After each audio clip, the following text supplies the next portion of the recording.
Hello guys, turuan ko kayo kung ano, paano turn off yung following sa Facebook profile po.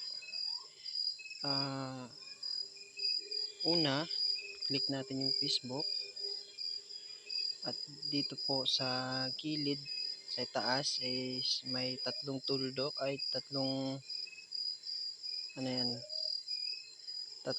guhit. Pindutin natin yung tatlong guhit.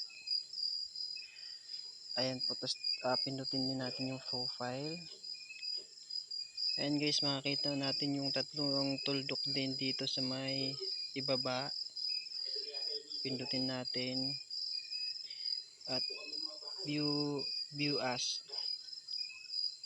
View as po guys, ito yung makikita ng mga followers if ever na in-stock yung profile mo. Ayan, ganyan guys. Ayan guys actually na ano ko na to na turn off ko na yung following. Saglit lang.